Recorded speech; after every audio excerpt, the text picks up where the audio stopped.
सकता। क्यों? क्योंकि माया का आधिपत्य है। जहां तक माया है वहां तक हमको सुख नहीं मिलेगा। सुख तो केवल भगवान के श्री चरणों में ही है। इससे अध्यात्मवादी कहता है कि भगवान में सुख है, भौतिकवादी कहता है संसार में सुख है। तो भौतिकवादी की हमने कल बात यहाँ पर काट दी। आज हम अध्यात्मवादी की बात सुनेंगे। वह कहता है कि भक्ति में सुख है। सबसे पहले कि भक्ति से क्या भगवान मिल जाएगा, हमारा प्रश्न। तो वेद कहता है बिल्कुल मिलेगा। भक्ति रे वैनम नयति, भक्ति रे वैनम पश्यति, भक्ति रे वैनम दर्शयति, भक्ति वशः पुरुषो भक्ति रे भूयसी। अगर तुम भगवान को देखना चाहते हो, उनका दर्शन करना चाहते हो, तो केवल एक भक्ति ही साधन है भगवान की प्राप्ति का। भक्त्या त्वदन्यया शक्य अहमेव विधोर्जुन, ज्ञातुं द्रष्टुं च तत्त्वेन प्रवेष्टुं च परन्तप।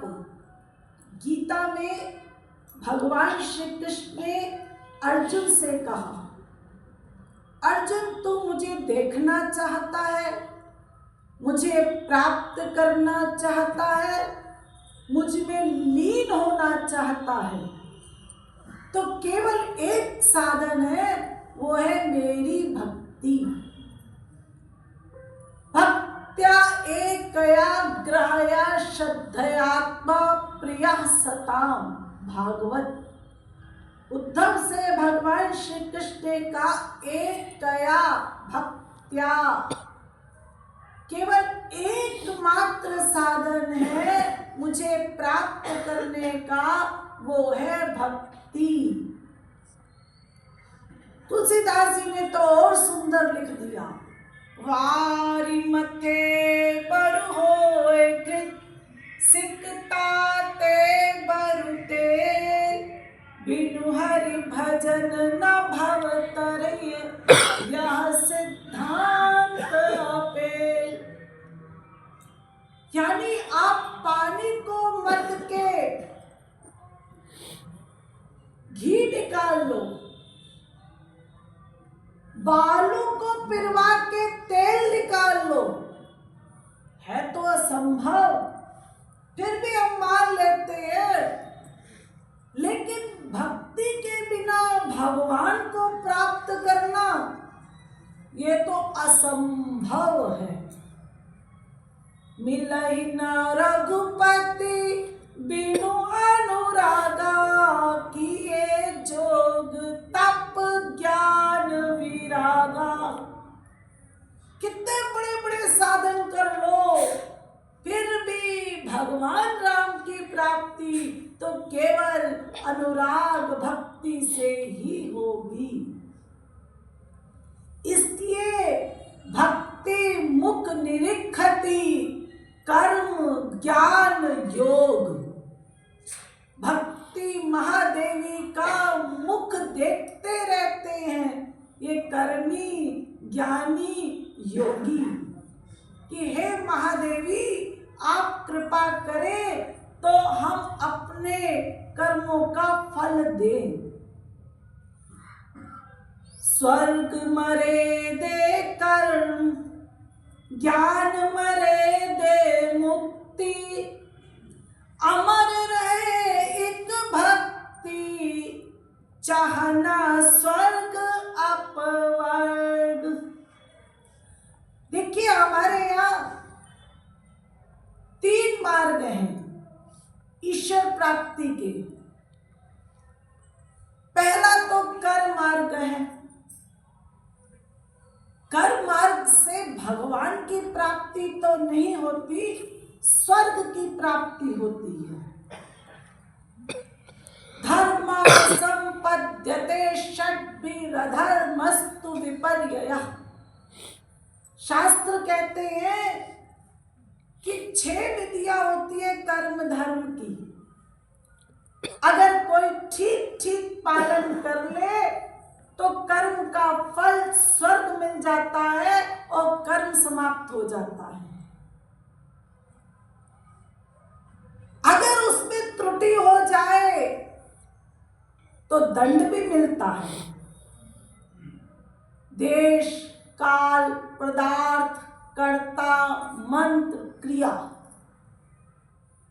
इनमें कहीं भी त्रुटि हो जाए। एक राजा निग्र थे, बहुत दान करते थे, रोज ब्राह्मण को बुलाते और एक गाय का दान कर दी। डेली ऐसे चलता रहा। एक दिन क्या हुआ, राजा ने ब्राह्मण को बुलाया और गाय दान दे दी। वो गाय दौड़कर राजा की गौशाला में वापस चली गई। ब्राह्मण ने घर जाके देखा, गाय तो वापस चली गई राजा के गौशाला में। तो दूसरा दिन हुआ, राजा ने दूसरे ब्राह्मण को बुलाया, उसको भी गाय दान की। इतने में पहला वाला ब्राह्मण आया, उसने कहा, राजा साहब, जो कल आपने मुझे गाय दान दी थी वो गलती से आपकी गौशाला में चली गई। राजा ने कहा, ठीक है, जाओ गौशाला में देख लो अपनी गाय और ले जाओ। उसने कहा, नहीं राजा साहब, ये जो आपने अभी गाय दी है दूसरे ब्राह्मण को, मेरी ये गाय है। क्योंकि कोई ना कोई निशान लगाकर गाय दान की जाती थी। तो राजा ने कहा, ठीक है भाई, दूसरे ब्राह्मण से कहा तुम इसकी गाय वापस कर दो और मैं तुम्हें दूसरी गाय दे देता हूं। दूसरे ब्राह्मण ने कहा, नहीं राजा साहब, हमने दान लिया है, कोई भीख थोड़े ली है कि आपने दे दिया फिर वापस ले लिया। ऐसा नहीं होता। अब जो आपने दान दे दिया है और मैंने ले लिया। राजा ने फिर पहले ब्राह्मण से कहा, भाई तुम अब दूसरी गाय ले लो, तुम्हारी गाय जो वापस आ गई थी गलती से दान दे दी गई है। तो पहले वाले ब्राह्मण ने कहा, नहीं, हम भी ब्राह्मण हैं, हम अपनी ही चीज लेकर जाएंगे। झगड़ा बढ़ गया। राजा ने फैसला किया कि भाई पहले वाले ब्राह्मण को पहले गाय दे दी जाए, फिर दूसरे वाले ब्राह्मण से निपटेंगे। उसने जबरदस्ती दूसरे वाले ब्राह्मण की गाय पहले वाले ब्राह्मण को दे दी। जो दूसरा ब्राह्मण था उसको क्रोध आ गया। उसने तुरंत हाथ में जल लिया और श्राप दे दिया, राजा दान देकर रंग बदलता है गिरगिट की तरह, जा गिरगिट बन जा।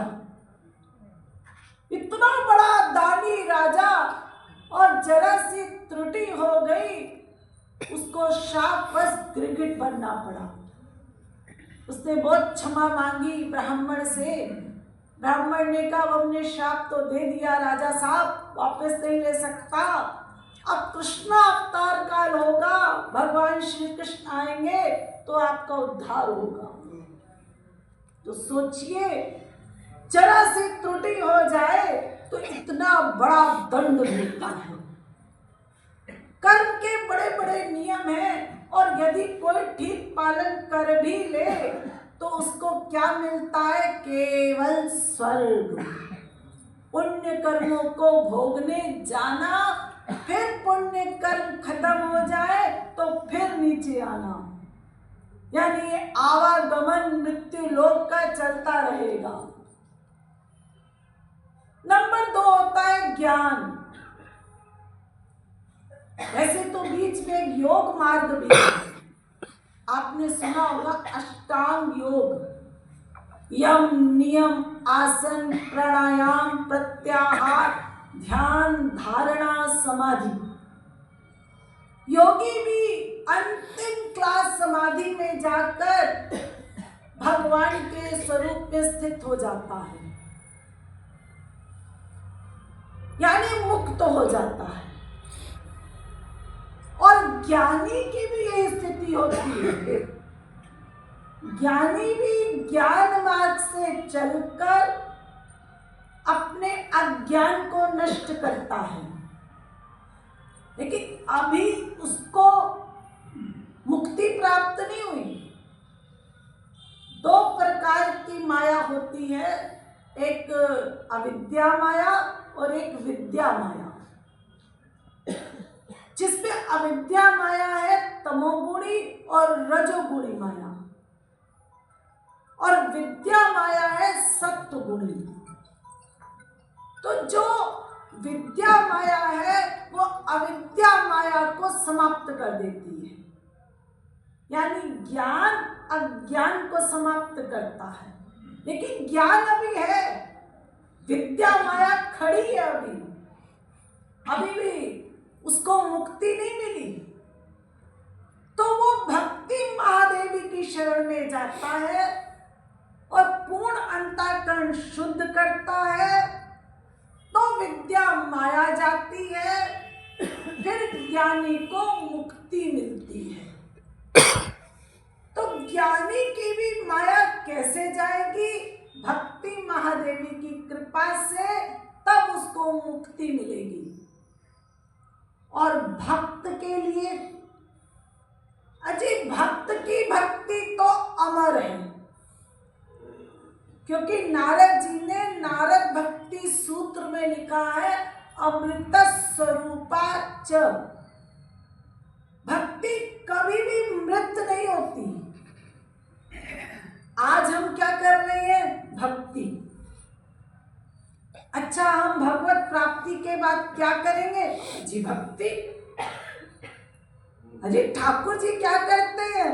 अजी भक्ति करते हैं, राधे राधे जपते हैं। हम भी राधे राधे जपते हैं, महापुरुष भी राधे राधे जपते हैं, और उनके आराध्य स्वयं श्री कृष्ण भी राधे राधे जपते हैं। सब भक्ति करते हैं, क्योंकि भक्ति कभी समाप्त नहीं होती। ये लोक भक्ति, परलोक भक्ति, गोलोक भक्ति, भक्ति सदा रहती है। तो भक्ति के लिए कहा गया है अमृत स्वरूपा च। ये ऐसी भक्ति है। तो क्या ये हम भक्ति कर सकते हैं? हाँ, बिल्कुल। अहो बतश्व तो गरियान यज्जिह्वाग्रे वर्तते नाम तुभ्यं ते पुस्तपस्ते जुहुः सस्तुरार्या ब्रह्मानुचूर्णां गृह्णन्ति एते। भागवत। अजी कोई भी भक्ति कर सकता है, इसके लिए कोई नियम नहीं है। सब पापों से युक्त हो, सब धर्मों से तुम रहित हो, डरो मत, भक्ति करो। वो सदना की भक्ति, रैदास की भक्ति, धन्ना जाट की भक्ति, स्वयं वाल्मीकि जी ने भक्ति की। उल्टा नाम जपा जग जाना, वाल्मीकि भय ब्रह्म समाना। अजी राम राम भी नहीं जपा, मरा मरा जप के ब्रह्म के समान बन गए, यानी स्वयं भगवान ही बन गए। सर्व धर्म बहिर्भूता सर्व पाप रतस्तथा। शास्त्र कहते हैं डरो मत। हाजी मैंने बहुत पाप किए हैं, मैं भगवान के पास कैसे जाऊं, उनका नाम कैसे जपूं? नहीं नहीं, जपो जपो। ये पाप जो तुमने किए हैं, ये भगवान के नाम से सब नष्ट हो जाएंगे। भगवान नाम में इतना प्रताप है। भगवान का नाम कभी अपवित्र नहीं होता। कहीं भी ले लो, कैसे भी ले लो। गौरांग महाप्रभु के जमाने में उनका एक भक्त था, वो निरंतर जप करता था, हरि बोल हरि बोल हरि बोल हरि बोल। अजीब मंदिर में भी करता था, और जब मैं पखाने में बैठता था वहां भी हरि बोल हरि बोल हरि बोल। कुछ भक्तों ने सुना, महाप्रभु जी से शिकायत कर दी। महाप्रभु जी ने उसकी परीक्षा लेने के लिए कहा, बेटा भाई गंदी जगह भगवान का नाम मत लिया करो। देखो गुरु जी की आज्ञा हो गई तो अब तो मैं ले नहीं सकता, वो मेरी जिह्वा भगवान नाम के बिना रहती नहीं, करूं क्या। उसने अपनी जीभ को एक कपड़े से बांध दिया जब पखाना करने जाए तो। किसी ने ये भी देखा, उसने कहा देखो कैसा आडंबर कर रहा है। उसने गुरु जी को शिकायत कर दी। महाप्रभु जी ने फिर बुलाया, बेटा ये क्या करते हो। उसने रो के कहा कि गुरुदेव मैं भगवान नाम के बिना रह ही नहीं सकता, मेरी जिह्वा भगवान नाम के बिना एक क्षण भी नहीं रह सकती। महाप्रभु जी ने ये सुना, जानते तो सब कुछ थे ही, लेकिन लोगों को ज्ञान भी देना था, उसकी परीक्षा भी लेनी थी। महाप्रभु जी ने अंत में उसको गले लगा लिया, और जैसे उसको अपने गले से चिपटाया उसको श्री कृष्ण के दर्शन हो गए। और भक्तों को डांट लगाई कि तुम सब यही देखते हो। अरे नाम कोई अपवित्र थोड़ी होता है, नाम तो अपवित्र स्थान को भी पवित्र कर देता है। नाम में इतनी शक्ति है। आप पवित्रो वा सर्वावस्थां गतोपि वा यस्मरेत् पुंडरीकाक्षं स बाह्याभ्यन्तरः शुचि। आप सुनते होंगे हर जगह ये पंडित जी श्लोक बोलते हैं। इसका अर्थ अपवित्र स्थान हो चाहे पवित्र स्थान हो, केवल भगवान का स्मरण कर लो, तुम्हारा कल्याण हो जाएगा। तो फिर देखिए नाम की शक्ति है ये मत डरिए कि हम कैसे नाम लेंगे। अरे आज ज्ञान हो गया तो भक्ति करने के लिए चल पड़ो, इसी शरीर में हमारा कल्याण हो जाएगा। क्योंकि भगवान के यहाँ कोई नियम है ही नहीं। हम सोचे कि अजी कौन सा नाम ले, अरे कौन सा नाम लो, जो तुम्हें अच्छा लगे ले लो। अरे गोपियों ने क्या बोला, लंपट। अरे सखा क्या बोलते, कनुआ। ये कोई नाम है? अजी जो हमको अच्छा लगेगा हम लेंगे भगवान का नाम। अच्छा कौन सा रूप बनाए भगवान का, जो चाहे बना लो, काला बना लो, नीला बना लो, गोरा बना लो। अरे जो बड़े बड़े चित्रकार मूर्तिकार होते हैं उन्होंने कौन सा भगवान देखा है, आइडिया से तो बना रहे हैं। तो भगवान का जो चाहे आप रूप बना लीजिए, जैसा चाहे जो चाहे कपड़ा पहना दीजिए। भगवान कहते हैं येन केन प्रकारेण मनः कृष्णे निवेशे, जैसा चाहे ध्यान करो लेकिन मन मुझ में लगाओ, मन। इसलिए हमको ये नहीं सोचना कि हम भक्ति नहीं कर सकते। हम सब भक्ति के अधिकारी हैं, हम सब भगवान से प्रेम कर सकते हैं। अच्छा भाई तो कौन सी उम्र होनी चाहिए? अजी नहीं, ये मत सोचो ध्रुव की क्या उम्र थी, व्याघ्र का क्या आचरण था, गज के पास कौन सी विद्या थी। अरे कुब्जा का कौन सा रूप था? सुदामा के पास कौन सा धन था? बड़े बड़े हमारे यहाँ हुए। विदुर का कौन सा वंश था?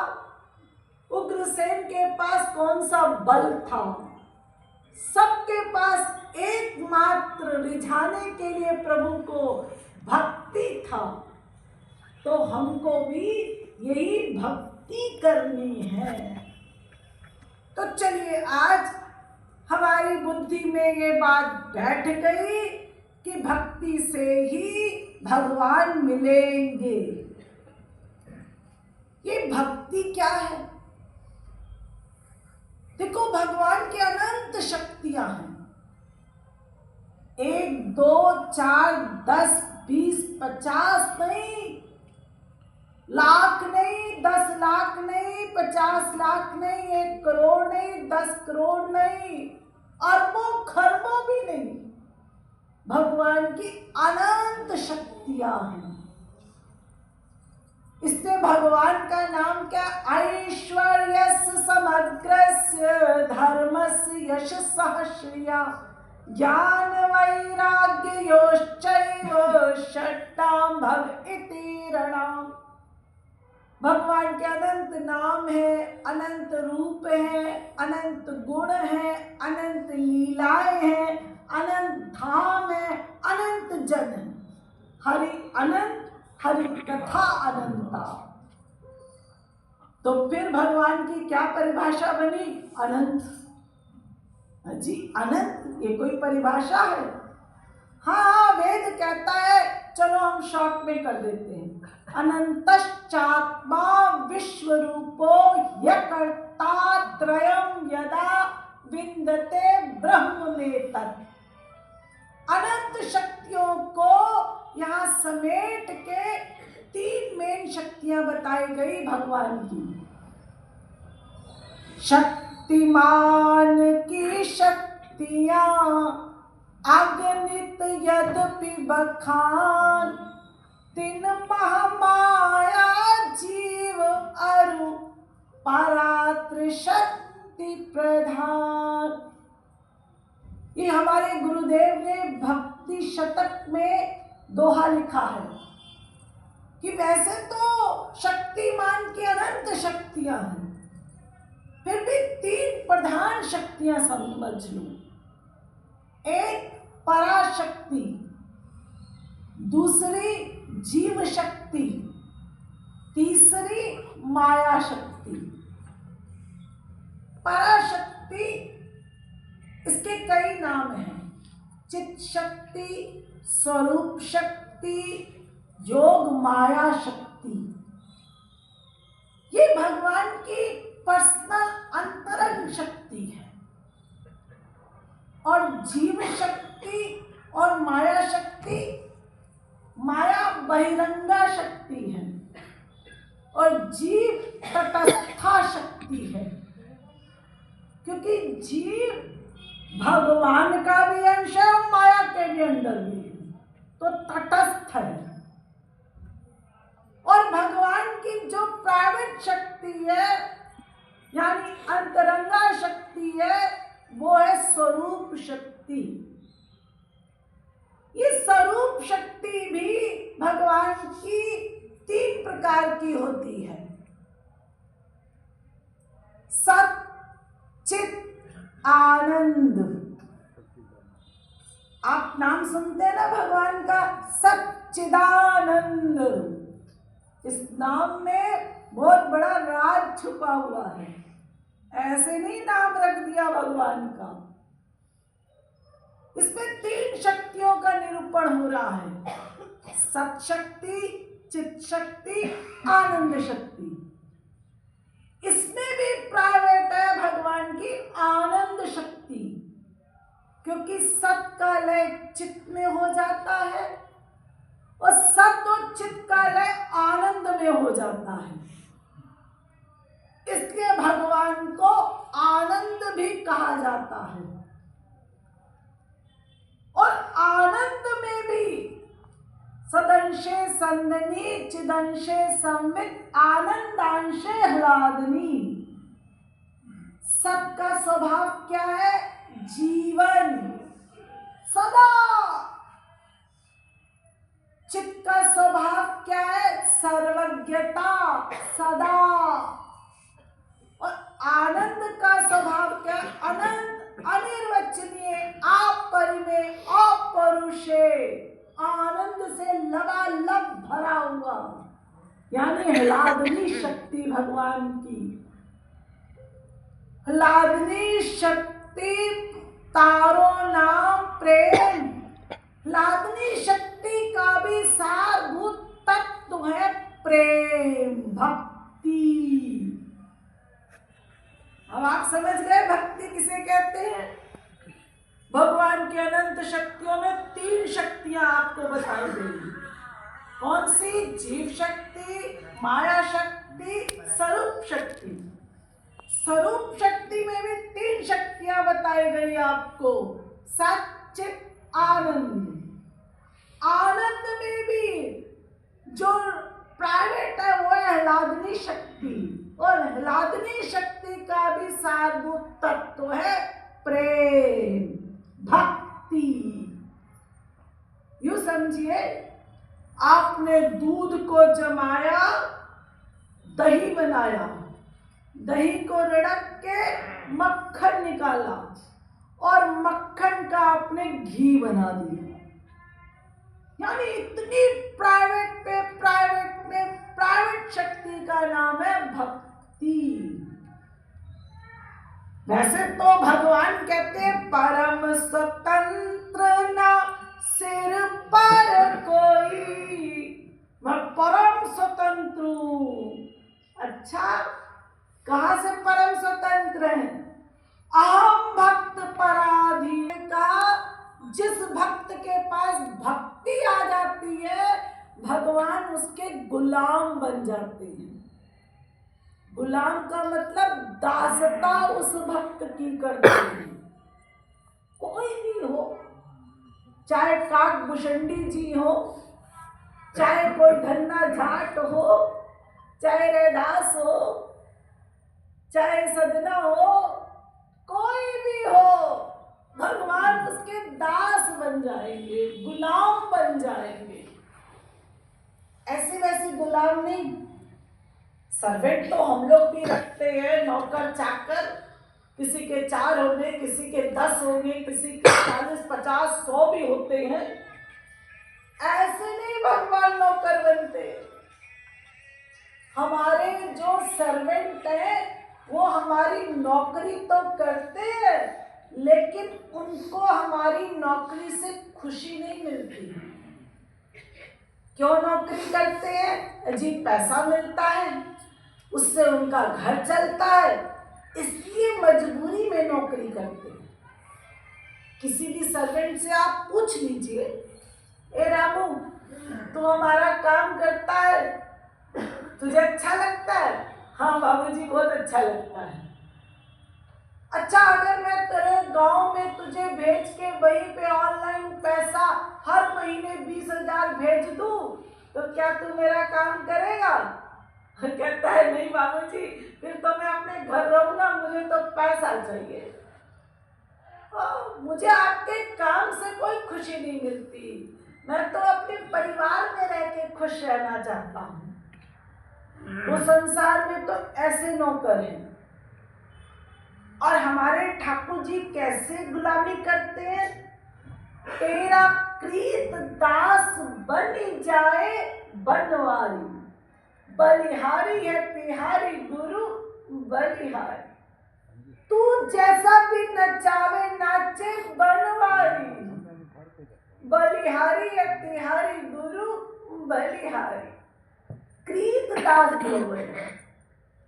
कृत दास माने राजाओं के समय होते थे ये दास, यानी खरीदा हुआ गुलाम। खरीद लिया जाता था बचपन से ही बच्चों को, और फिर पूरी जिंदगी वो राजा की गुलामी करते थे। तो ठाकुर जी कहते हैं देखो, हम गुलामी भी करेंगे, कब तक करेंगे? कृत दास बन के। जब तक हमारी आयु है। अरे भगवान तो सनातन है, तो सनातन आपको मिल गए प्रभु। और फिर तू जैसा भी नचावे, तू मुझे जैसे भी नचाएगा मैं नाचूंगा और नाच के मैं प्रसन्न होऊंगा, बलिहार जाऊंगा अपने भक्त के ऊपर। गोपियों ने नचाया छछिया बड़ छाछ से और ठाकुर जी नाचे। सखाओं ने घोड़ा बना के ठाकुर जी को दौड़ाया, ठाकुर जी दौड़े। अरे मैया को सुख देने के लिए अपनी भगवत्ता भूल गए। जैसा मैया ने कहा वैसा ठाकुर जी ने किया। क्यों? सबके पास भक्ति रूपी जादू का डंडा है। अब वो भक्त जैसा भी नचाए भगवान को नाचना पड़ता है। तो भगवान भक्त के दास बन जाते हैं, कृत दास। ऐसी भक्ति है। जैसे मदारी बंदर को नचाता है, ऐसे भक्त नचाता है भक्ति से। तो आप कहेंगे फिर ये भक्ति मिलेगी कैसे? देखिए 3 चीजें हैं, प्रेम, प्रेमी, प्रेमास्पद। प्रेमी कौन है? जो प्रेम करने वाला। प्रेमास्पद कौन है? जिससे प्रेम करना है। और प्रेम क्या है? प्रेमी प्रेमास्पद के अंतरंग मिलन अटैचमेंट को प्रेम कहते हैं। ये प्रेम दिव्य पावर है। जब प्रेमी प्रेमास्पद को प्राप्त करता है तो प्रेम रूपी उसको एक खजाना मिल जाता है। आप कहेंगे हाँ प्रेम तो हमें पता है जी। क्या पता है जी? हम रोज तो प्यार करते हैं जी। संसार में माँ से, बाप से, बेटे से, स्त्री से, पति से, सबसे हम लोग प्रेम करते हैं। प्रेम करना हम सबको आता है। ना ना ना ना, हमारे में से किसी को भी प्रेम करना आता ही नहीं, क्योंकि कोई प्रेमास्पद ही नहीं है। तो क्या प्रेम करोगे? संसार के जीव जो माया के अंडर में है, वो सब जीव भिखारी हैं। अजी स्वर्ग सम्राट इंद्र भी भिखारी है। छोड़ दीजिए अपनी तो बात। यमराज, कुबेर, वरुण, इंद्र, ये सब माया के अंडर में है। इनमें से कोई प्रेमास्पद नहीं है, तो मनुष्य क्या होगा? तो प्रेमास्पद माने होता है जो प्रेम का खजाना हो, जिसके पास खजाना, और जिसके पास जो सामान है वही तो आपको दे सकता है जी। किसी धनी के शरणागत होगे तो धन मिल जाएगा, किसी ज्ञानी के शरणागत होगे तो ज्ञान मिल जाएगा, और किसी भिखारी के शरणागत होगे तो क्या मिलेगा? शरणागत करने वाला जीव ठीक है, बड़ी श्रद्धा रखता है, और भिखारी से कहता है कुछ दे दो। भिखारी कहता है क्या दे दे? अरे कुछ दे दो, हमें चाहिए। तो कहता है ठीक है, तुम्हारी भावना बहुत अच्छी है, तो जो मेरे बर्तन में है, जो 2-4 रुपया ले लो। वो कहता है इससे क्या होगा? अरे जो है वही तो दूंगा, और कहां से दे दूंगा? तो जिसके पास प्रेम का खजाना नहीं, तो कैसे हमको प्रेम दे देगा? हम लोग मांगते तो हैं, देवी देवताओं से भी मांगते हैं, संसार से भी मांगते हैं, हम सबको प्रेमास्पद की सीट पे तो खड़ा कर देते हैं, लेकिन जिसके पास प्रेम का खजाना है नहीं तो कहां से मिलेगा। इसलिए प्रेमास्पद कौन है ये समझना होगा। प्रेमास्पद कौन है?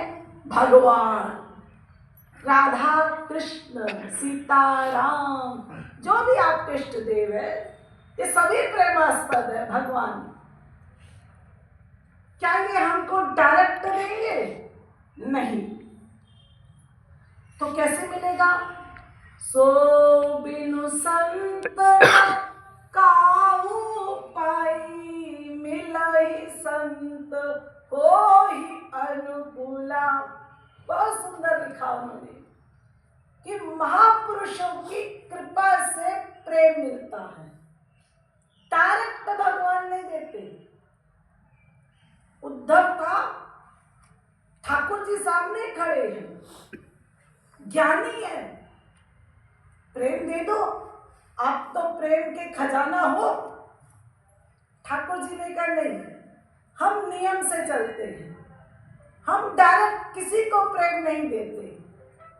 उद्धव को कहा भेजा? वृंदावन गोपियों के पास, जाओ उनको गुरु बनाओ और वो गोपियां तुमको प्रेम देंगी। यानी भगवान महापुरुषों के द्वारा प्रेम देते हैं। महापुरुष भी 3 प्रकार के होते हैं, योगी, ज्ञानी और भक्त। योगी वृंदावन का रास्ते दे सकता, योग के द्वारा वो भगवान के स्वरूप में आपको अवस्थित कर देगा। ज्ञानी भी नहीं दे सकता, ज्ञान के द्वारा वो भक्ति करा के अंतःकरण की शुद्धि के बाद मुक्ति दे देगा। प्रेम नहीं दे सकता। प्रेम कौन देगा? भक्त।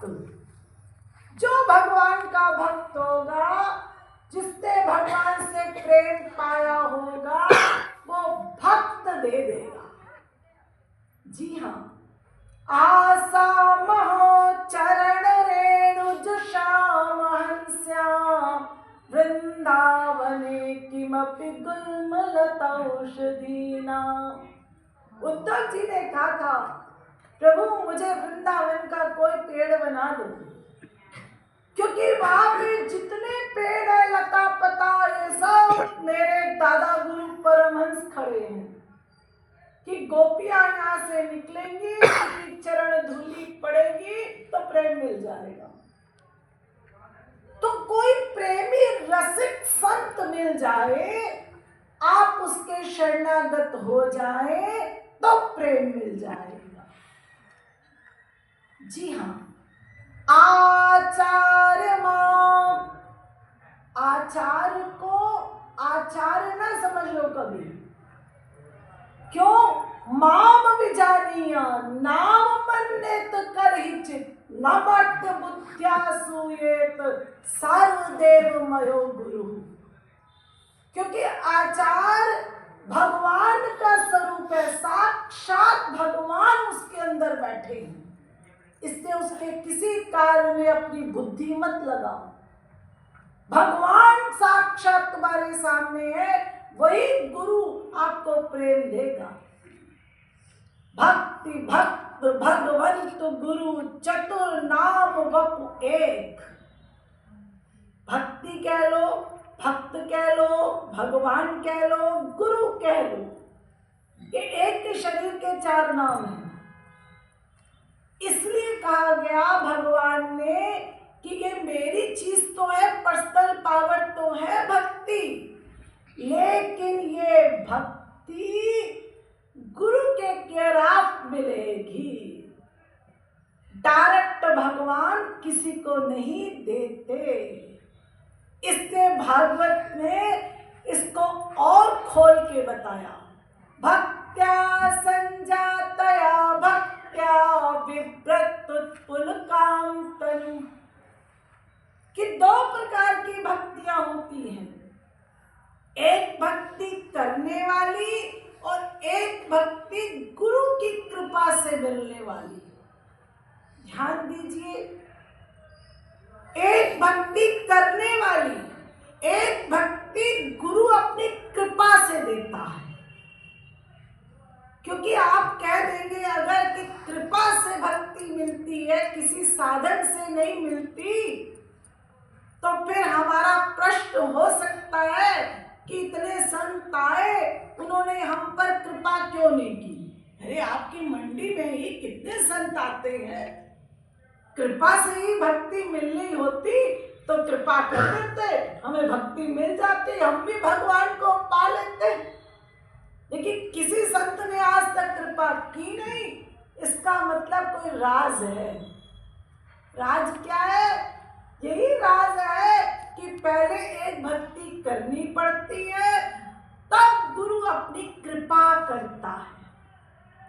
तुलसीदास जी से पूछा भगवान राम की प्राप्ति कैसे होगी? तुलसीदास जी ने भी बड़े शॉर्ट शब्दों में लिखा, साधन सिद्ध राम पद नेहु।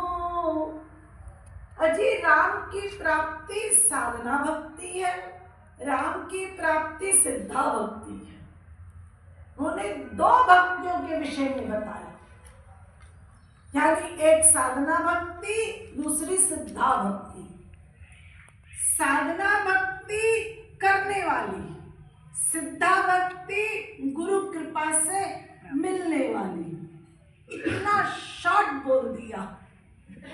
बोलते हैं ब्रह्मा जी के पास भी जब देवता दानव मानव गए कि कुछ ज्ञान दीजिए, तो ब्रह्मा जी ने भी बड़े शॉर्ट शब्दों में कहा दा दा दा।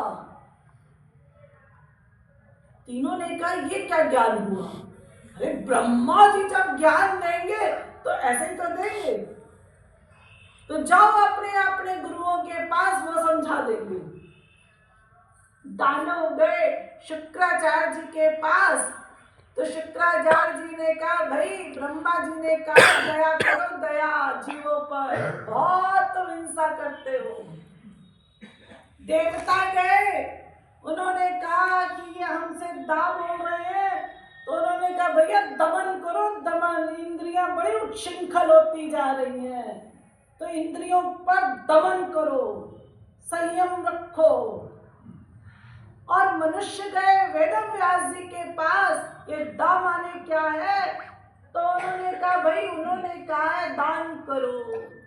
ये मन ना बड़ा गंदा है, असली दान मन का होता है।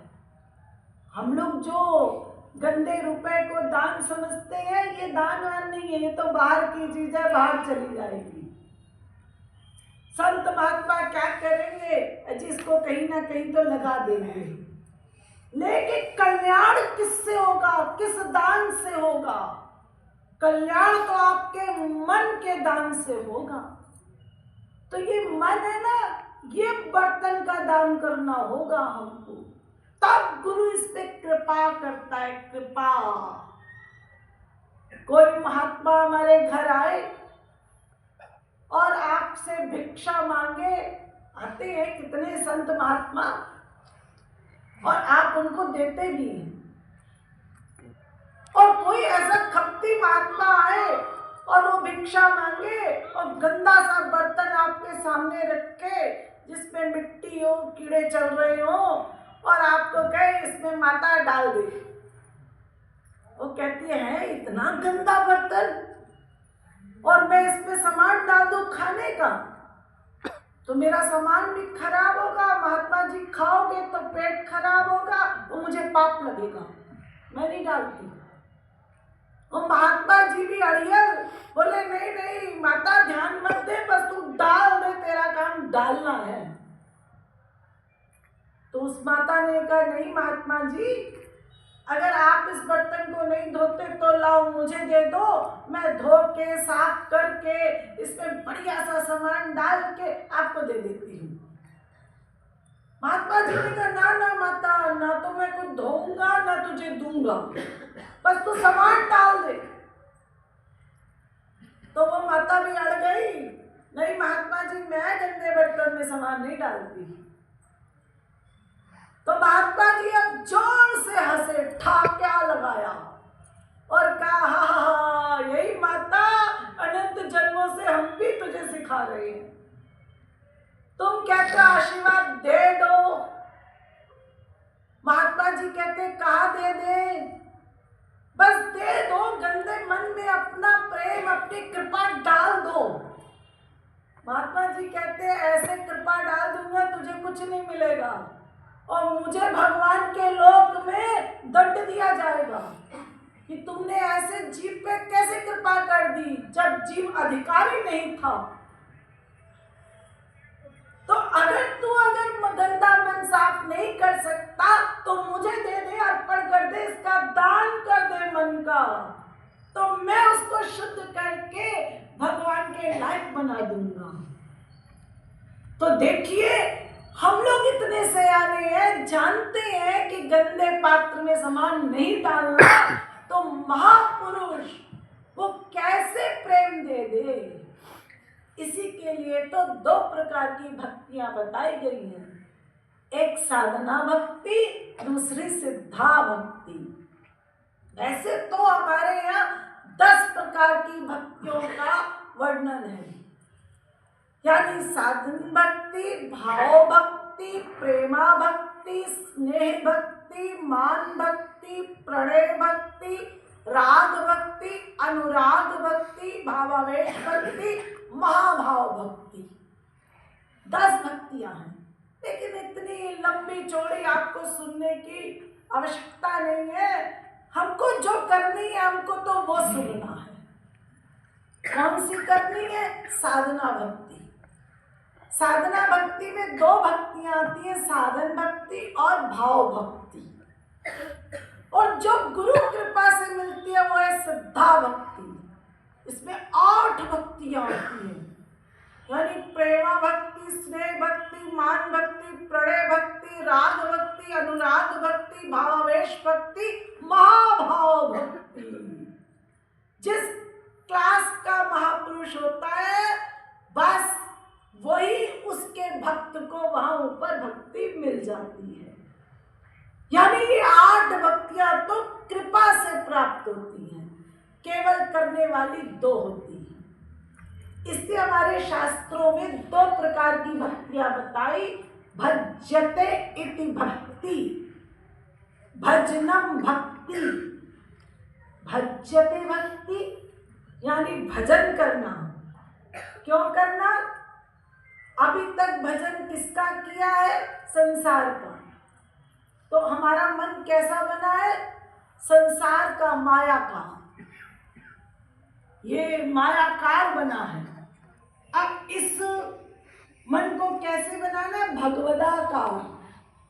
तो इसलिए हमें भक्ति करनी है भगवान की, इसलिए ये भज्यते भक्ति और फिर भजनम भक्ति।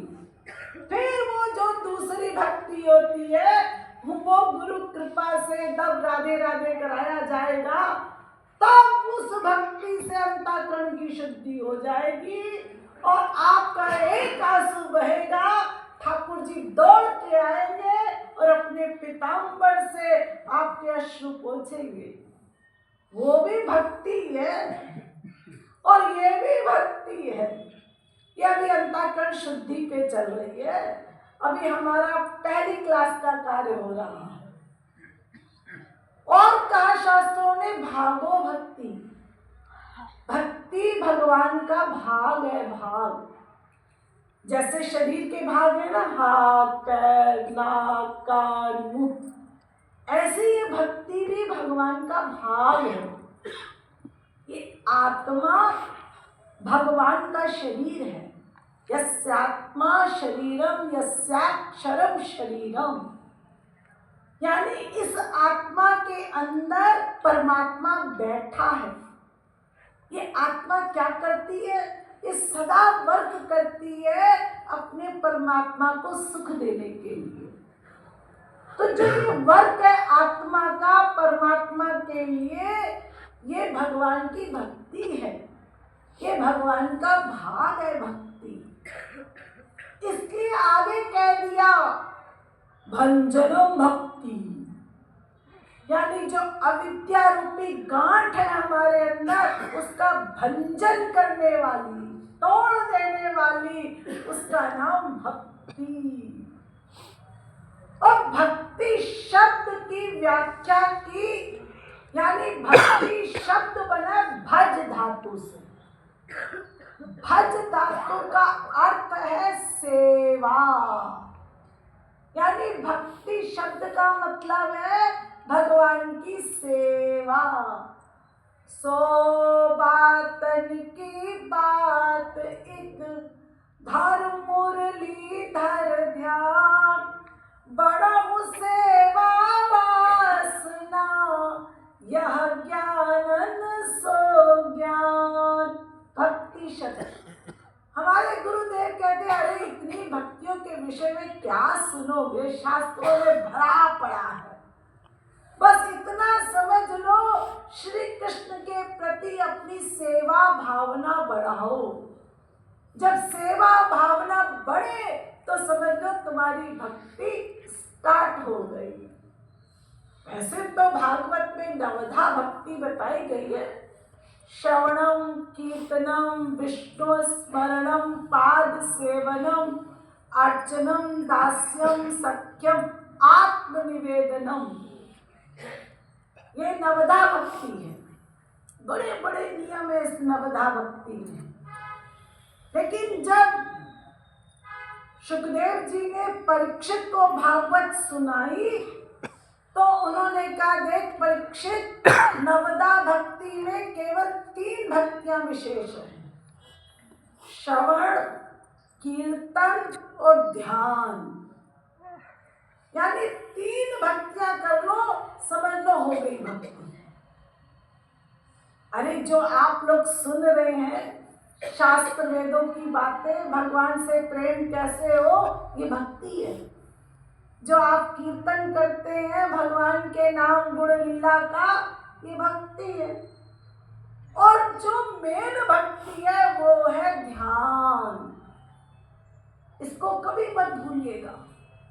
जब तक मन से ध्यान नहीं करेंगे तब तक भक्ति के यहाँ हमारा प्रवेश नहीं होगा।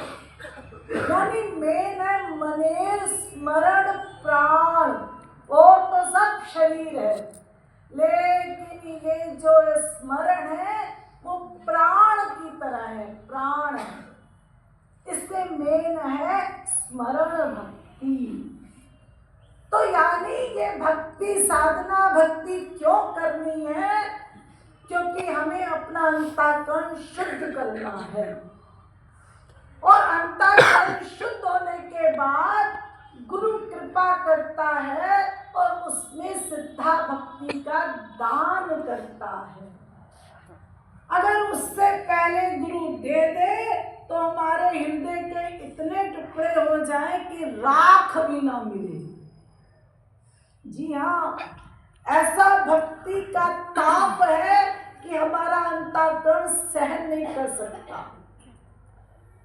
अगर शेरनी का भी दूध चाहिए तो सोने के बर्तन में टिकता है, इतना ताप होता है। और फिर भक्ति, वो तो भगवान का ही अंतःकरण शुद्ध हो उसी में टिकेगी। जी हाँ, कागज का दोना लेकर भभकते हुए अंगारे लेने जाओ, ये मूर्खता की पहचान है। इसलिए हमको साधना भक्ति प्रथम क्लास में करनी होगी। तो आज हमको ये समझ आ गया भक्ति क्या है, भगवान की प्राइवेट शक्ति है, और भक्ति कैसे मिलेगी। इसके लिए हमको साधना भक्ति करके अंतःकरण शुद्ध करना होगा। तो आप पूछेंगे फिर ये साधना भक्ति कैसे होगी, ये मैं आपको कल बताऊंगी। बोलिए